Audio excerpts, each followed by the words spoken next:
Mis queridos hermanos, la venida de Cristo está tan cerca de ti y de mí como lo estamos nosotros de la muerte. A veces pensamos en que el fin se tarda mucho. Sí, como algunos dicen, no, falta todavía mucho por suceder. Pero es posible que ya mi vida está llegando al final. ¿Cómo estará? ¿Cómo estaré yo con el Señor? Mis hermanos, mis amigos, gracias por estar aquí. Qué bueno nuevamente encontrarnos y poderles compartir un poquito de la palabra de Dios. De esta bendita palabra que nos fortalece, que nos anima cada día a estar siempre firmes y adelante, porque esto va a terminar. Precisamente de eso queremos hablar. Las señales del tiempo del fin. Todo se está cumpliendo al pie de la letra. Y este es uno de los temas que más escuchamos. El tema de las señales y sobre todo del fin del mundo, la segunda venida de Cristo. Mis hermanos, ¿por qué el Señor no ha venido? ¿Qué creen ustedes? Este es un tema importantísimo. Es un tema, diríamos, casi que de vida o muerte, porque debemos tomar decisiones firmes. Nos espera un futuro glorioso, pero no podemos esperar que todo va a ser así como si nada estuviera pasando. No, debemos estar siempre atentos, no solo atentos a las señales, atentos a que nosotros mismos estemos de parte de Dios, que nada nos aparte de las verdades eternas. Voy a leerles un texto aquí de una de las cartas del apóstol Pedro, la segunda carta.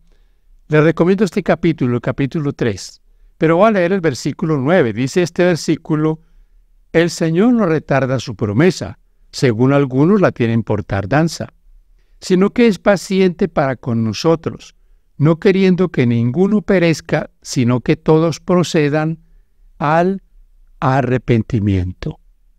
¿Por qué el Señor no ha venido? Ahora, el asunto aquí no es que el Señor está retardando su venida. Dice, Él no retarda su promesa, eso se va a cumplir. La venida del Señor está, hermanos queridos, ya establecido. ¿Cuándo va a pasar? Pues no lo sabemos. Pero en esto que quizás lo hemos discutido muchas veces, debemos entender que el Señor ya tiene todo ya está en su calendario. Pero, ¿qué espera el Señor? Que nosotros acudamos a Él. Hay muchos que dicen, yo hasta que no vea, no voy a creer. Y a veces también les decimos, pues el problema es que muchos cuando vean, ya va a ser tarde. Porque quien está esperando a ver los acontecimientos finales para creer, pues posiblemente va a quedar fuera del reino. Debemos creer ahora. Ahora es que debemos creer. Él quiere que todos procedan al arrepentimiento, pero por supuesto no todos van a hacer eso. Es más, podríamos hablar de que los que van a creer son una minoría, unos pocos, un remanente. Dijo el Señor Jesús, una manada pequeña, pero Él espera que en el cumplimiento del tiempo, aquellos que son sinceros de corazón acudan a Él. Ahora, mis hermanos, hay aquí en este capítulo unos detalles bien importantes y yo quiero compartirles algunos de ellos. Comienzo desde el versículo 4. Y diciendo, ¿dónde está la promesa de su advenimiento? Porque desde el día en que los padres durmieron, todas las cosas permanecen así como desde el principio de la creación. Esta es la afirmación, y usted lee el contexto, el versículo 3 dice de los burladores. Los burladores dicen, ¿cuánto hace que están hablando de eso? Y mire que no pasa nada. Guerras siempre han habido, terremotos, huracanes, incendios, asesinatos, siempre han habido. Lo que no entienden estos burladores es que nunca ha habido esto como en la parte final de esta historia. Estamos viviendo los días finales. y los días finales esto se ha incrementado de una manera sorprendente. Y eso nos muestra el cumplimiento de las profecías bíblicas. Nunca han habido, como en los últimos 100 años, tantas cosas, tantos terremotos, guerras. Tenemos 2 guerras mundiales, tenemos guerras por todo lado, miles y miles de muertos, o millones mejor. Tenemos cantidad de desastres, terremotos. Miren, en la Biblia, usted no encuentra terremotos tan desastrosos como los que hemos visto en el último siglo. Así que las cosas están aumentando. La criminalidad, el asunto, fíjense ustedes, una señal que es como lo que sucedió en Sodoma y Gomorra, cuando esa gente estaba tan depravada. ¿Cómo está el mundo hoy? Depravado, desordenado sexualmente. Hoy, mis hermanos y amigos, tenemos peligros por todo lado. Nuestros niños están siendo adoctrinados con ideologías que nos llevan hasta dudar de qué son ellos. Estos son señales del fin, pero los burladores no lo ven. Versículo 5. Estos ignoran voluntariamente que en el tiempo antiguo fueron hechos por la palabra de Dios los cielos y también la tierra, que proviene del agua y por el agua subsiste, por lo cual el mundo de entonces pereció anegado en agua. Aquí habla el apóstol de lo que sucedió con el diluvio. Eso fue un cataclismo como nunca ha habido. La tierra no era como es ahora.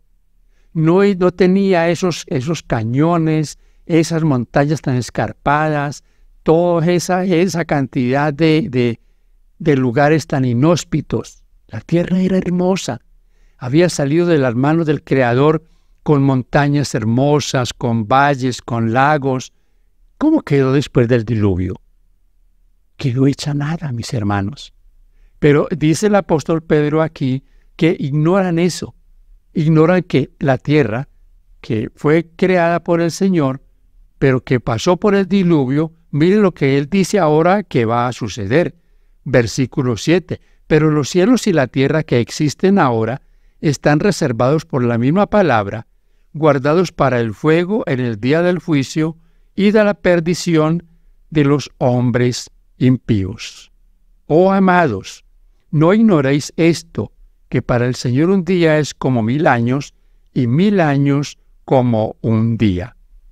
Los cielos y la tierra preservados para el fuego final. Así que, mis hermanos, miren, cuando aquí dice el versículo 8 que para el Señor un día es como 1000 años y 1000 años como un día, es un texto supremamente mal interpretado. Lo que nos está diciendo este texto es que el Señor no está sometido al tiempo como nosotros. A nosotros nos parece quizás mucho 40 años. Quizás alguno lleva 20 años en el Evangelio y dice, bueno, ya son 20 años y no ha pasado nada, y esté pensando, como dijo el Señor, en volver otra vez a su vida antigua. Pero yo siempre me pregunto, ¿cómo un hombre como Enoc caminó con el Señor 300 años y nunca se cansó? Porque hizo de Dios su amigo. Ahora, yo quiero aquí, mis hermanos, que miremos el siguiente punto.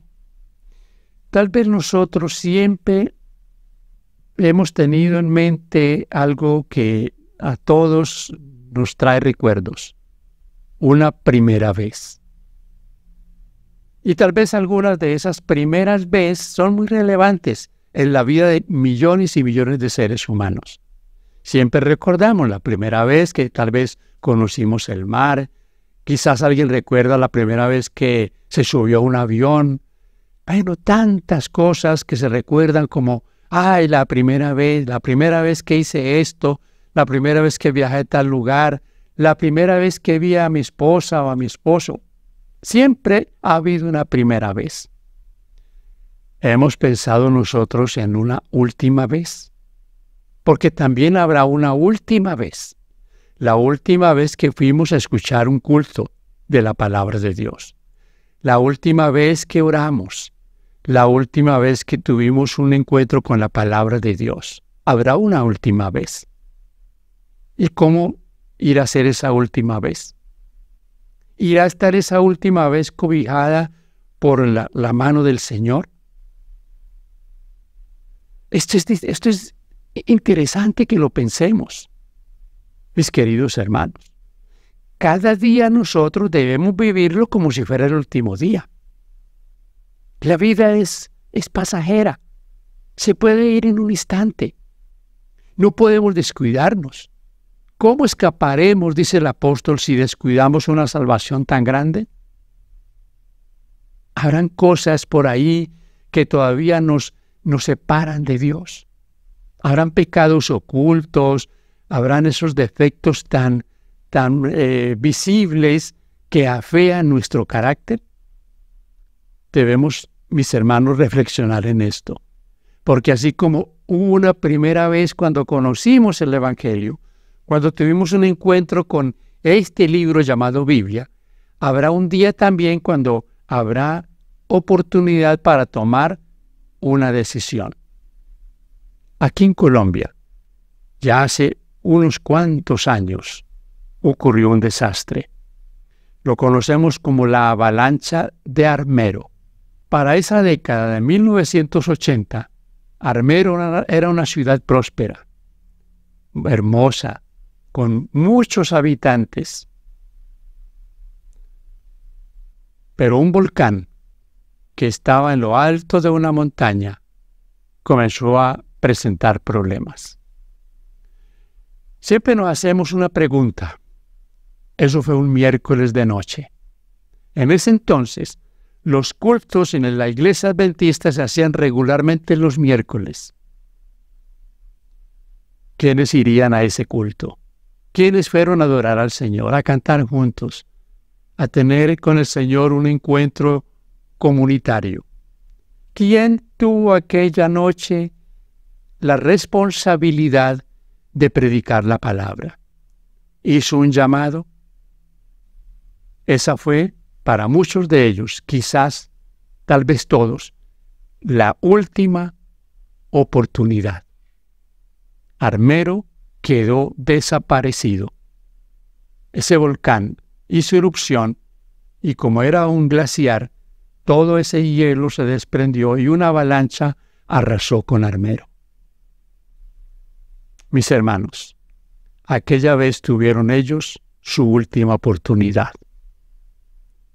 No sabemos nosotros. Somos pasajeros. Es que a veces pensamos en la venida de Cristo como algo futuro. Y sí, es algo futuro, pero tal vez lo vemos muy distante.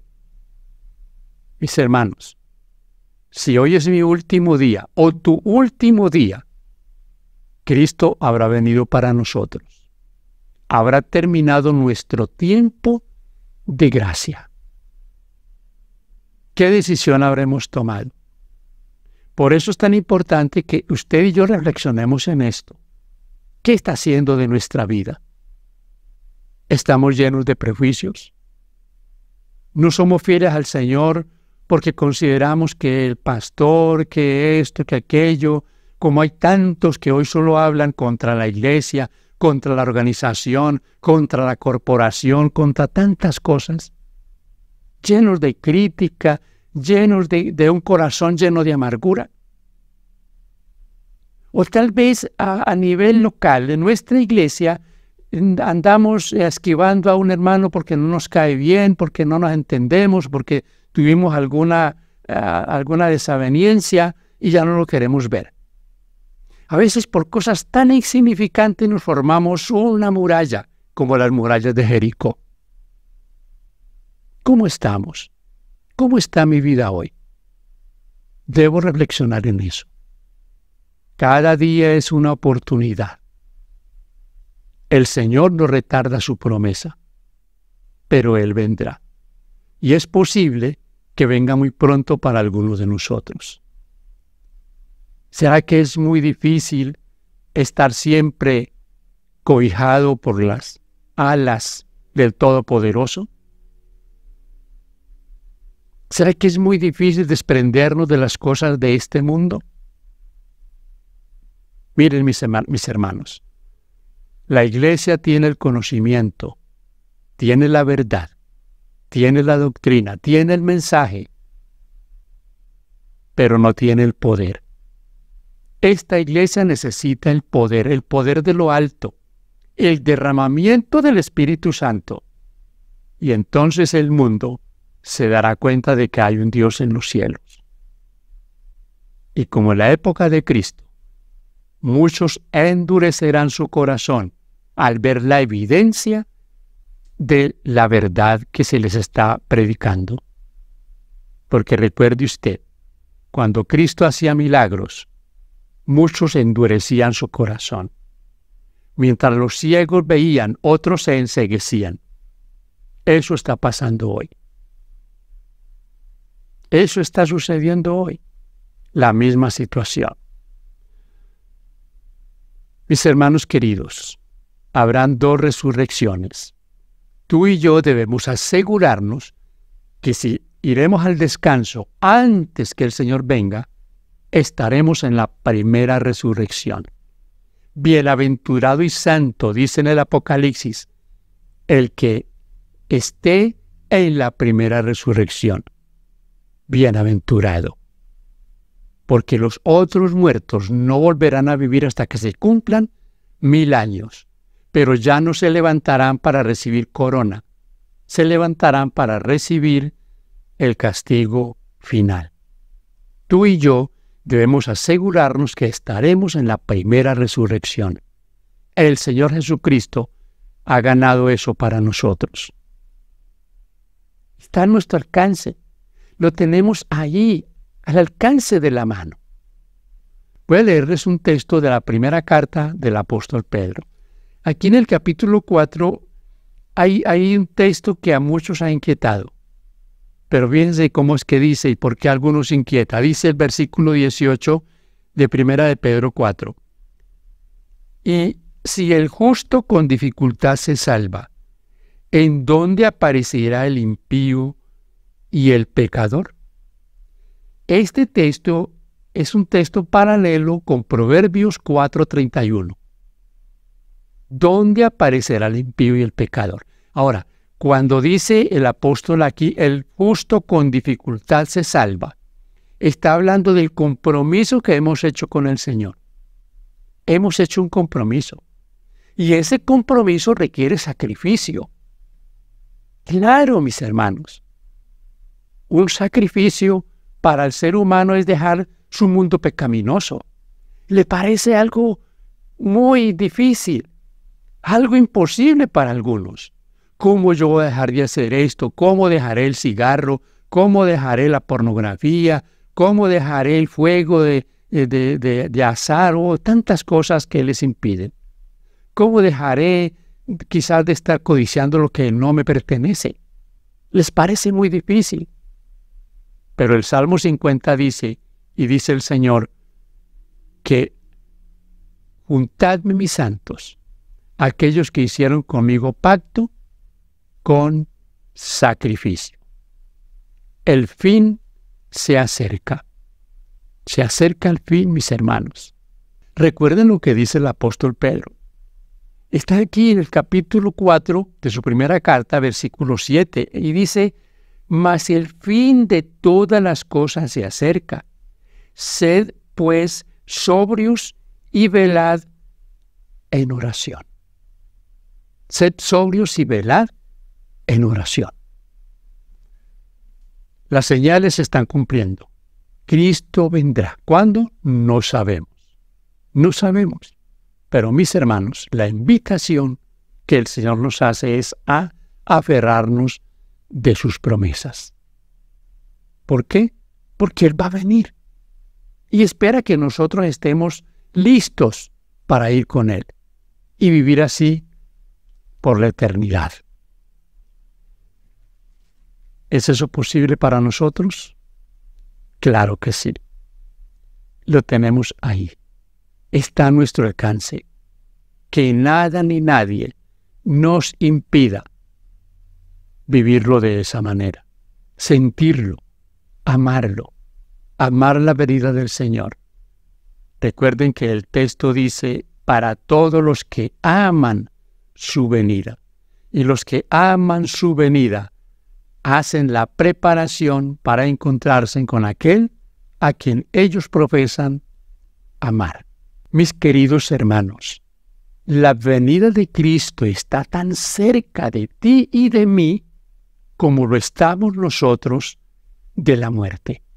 A veces pensamos en que el fin se tarda mucho. Sí, como algunos dicen, no, falta todavía mucho por suceder. Pero es posible que ya mi vida está llegando al final. ¿Cómo estará? ¿Cómo estaré yo con el Señor? Que Dios nos ayude. Que Dios te bendiga. Bendiga tu familia, tu iglesia donde te congregas, tu trabajo, tu testimonio. Y así, mis hermanos, día a día estaremos preparados para dejar este mundo, para ir al descanso o para verlo venir en gloria. Paz de Cristo para usted. Y quiero reiterarle este pedido.